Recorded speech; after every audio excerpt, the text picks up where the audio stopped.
तो B12 से छुटकारा पाने के लिए इन लड्डुओं को अपने खाने में जरूर शामिल करें। सर्दियों का स्पेशल लड्डू है, तो इस लड्डू में ना हम चीनी डाले हैं ना गुड़ डाले हैं। एकदम मजेदार, बहुत ही टेस्टी। शुगर पेशेंट हो और किसी तरह के रोगी इसे खा सकते हैं।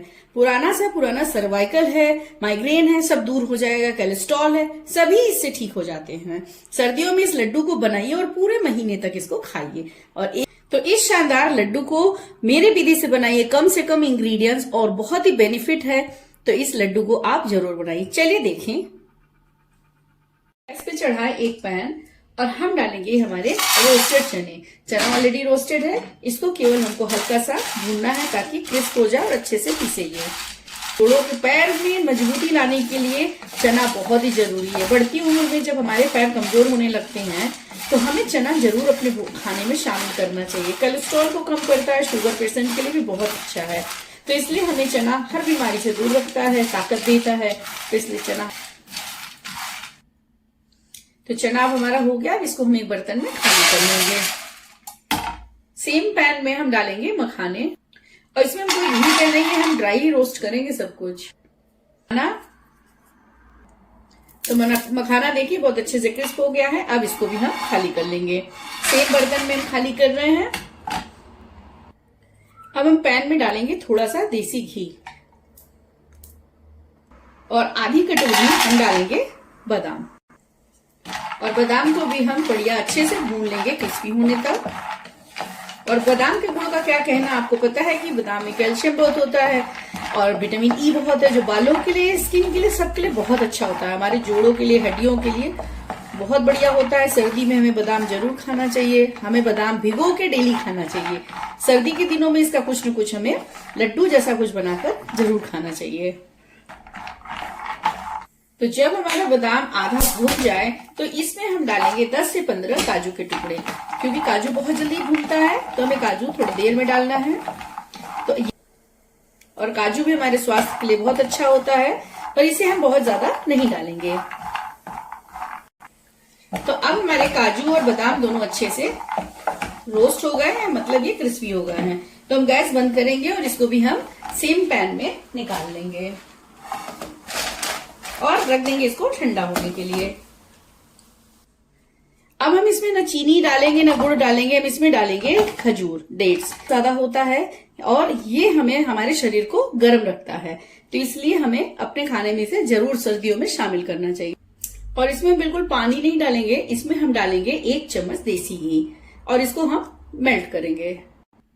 बस इसको हम कुछ देर के लिए ढकेंगे ताकि खजूर हमारा जल्दी से मेल्ट हो जाए। अब से हम इन सब चीजों को पीस लेते हैं। तो इसको पीसने के लिए हम लेंगे मिक्सी का जार और सारी चीजें मिक्सी के जार में डाल देंगे और इसको महीन पीसेंगे। ये मखाना थोड़ा महीन नहीं पिसता, कोशिश करिए जितना महीन आप कर पाइए। तो अब हमारा सब ड्राई फ्रूट्स और चना सब पीस गया है। तो ये देखिए, ये थोड़ा थोड़ा अभी मोटा है तो इसको मैं थोड़ा सा और पीसूंगी, क्योंकि थोड़े थोड़े चने भी इसमें और मखाना देखिए थोड़े बड़े बड़े पीस है, तो इसको थोड़ा सा हम और महीन करें। तो अब हम हाफ कटोरी लिया है और 2 चम्मच का ये सूरजमुखी का बीज, 2 से 3 चम्मच हम लेंगे वाटरमेलन का सीड। वाटरमेलन हेल्दी रखता है, हमारे हार्ट को हेल्दी रखता है और हमारे बीपी को कंट्रोल करके रखता है। 2 से 3 चम्मच हम लेंगे पंपकिन सीड और हम बोलेंगे कद्दू का बीज। इन सबको भी हम हल्का सा ड्राई रोस्ट करेंगे, बहुत ज्यादा नहीं, सिर्फ इतना कि इसको पीसने में हमें कोई दिक्कत ना आए। तो अगर हमें स्वस्थ रहना है तो इन सब चीजों को अपने खाने में हमें शामिल करना पड़ेगा। हमें दवाइयों से दूर रहना, तब हम दवाई से दूर रह सकते हैं। छोटी छोटी चीजों का हम ध्यान रखेंगे तो हम स्वस्थ रहेंगे। और ये लड्डू जो हम बना रहे हैं इसको हम सभी खा सकते हैं, बड़े बूढ़े बच्चे सबको आप 1-1 लड्डू डेली दीजिए और फिर आप 1 महीने में इसकी ताकत देखिए कि आप कितना स्वस्थ हैं। बाल आपके सब बढ़िया होने लगेंगे तो 1 महीने में पता चलेगा। तो आप एक बार बनाइए और 1 महीने तक लगातार खाइए।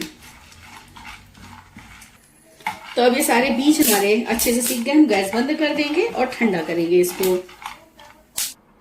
तो ये भी हमारे सीड सारे ठंडे हो गए हैं, तो चलिए इसको भी पीस लेते हैं। तो इसे भी चलिए हम सब पे मिला लेते हैं। सारे हमारे चना और मखाना और बादाम है इसमें। इसको मैं बीज है इसलिए मैं अलग से पीस के लेके आई, क्योंकि इसको पीसने के लिए हमें थोड़ा कम मिक्सी चलाने की जरूरत पड़ती है। तो ये बहुत फाइन हो जाता है, इसलिए मैंने इसको अलग से पीसा है। तो इन सभी को हम बहुत अच्छे से हाथ से मिला लेंगे ताकि एक सार हो जाए सर। और अब हम इसमें डालेंगे अपने खजूर। तो खजूर हमारा सॉफ्ट हो गया है, ये देखिए। तो इनसे 350 ग्राम लमसम है ये। तो इसमें हम सब मिला देंगे। और जिनको नींद कम आती है उनके लिए भी खजूर बहुत बढ़िया है। अगर वो 2 खजूर खा के रोज दूध पी लें तो उनकी नींद बहुत ही अच्छी हो जाती है। ये गर्म है, थोड़ा धीरे धीरे देखिए मिला रहे, थोड़ा गुनगुना है मतलब, तो ये गुनगुने पे ही मिलाना है ना, इसमें हमें घी की जरूरत है ना कुछ। और हमारा बहुत बढ़िया सा लड्डू बनकर तैयार हो जाएगा। तो इसे हाथों से हम मल मल के मिलाएंगे ताकि ये एक सार हो जाए। इसमें हमें कोई घी और पानी, दूध, हमें किसी चीज की जरूरत नहीं पड़ेगी, क्योंकि जो डेट्स है इसमें, डेट्स हमारे इसके बाइंडिंग का भी काम करता है। ताकत तो देता ही है, आयरन तो देता है, नींद अच्छी ले आता है, लेकिन इसमें लड्डुओं में बाइंडिंग का भी अच्छा काम करता है। तो ये है अच्छे से अब मिल गया है। तो चलिए इनके हम लड्डू तैयार करते हैं। तो आप देख सकती हैं इसकी बाइंडिंग इतनी अच्छी है। जिस साइज में आपको लड्डू चाहिए वो साइज में बनाई, मैं थोड़ा छोटा और बनाऊंगी। एक लड्डू आप एक दिन में खाइए और B12 के डेफिशिएंसी से दूर हो जाइए।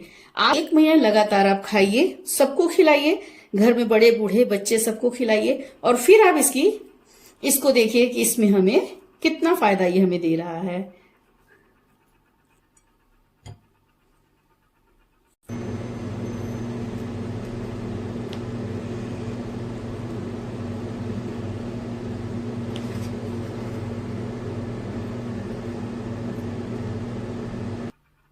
तो लीजिए हमारे लड्डू तैयार हो गए हैं। हेल्दी टेस्टी रेसिपी देखने के लिए वीडियो में लास्ट तक बने रहिए और जरूरी इंग्रेडिएंट्स और जरूरी टिप्स जरूर देखिए, और मेरे चैनल को लाइक एंड सब्सक्राइब करिए ताकि जो भी वीडियो मैं डालूं सबसे पहले आपको मिले। मेरा वीडियो अपने ग्रुप में शेयर करना भी नहीं भूलेगा। तो ये देखिए लड्डू बनकर तैयार है। तो एक लड्डू मैं आपको दिखाती हूँ तोड़कर कि कितना सॉफ्ट, कितना बढ़िया लड्डू बना है। तो ये है हमारे B12 प्रोटीन, कैल्शियम से भरपूर लड्डू बनकर रेडी है।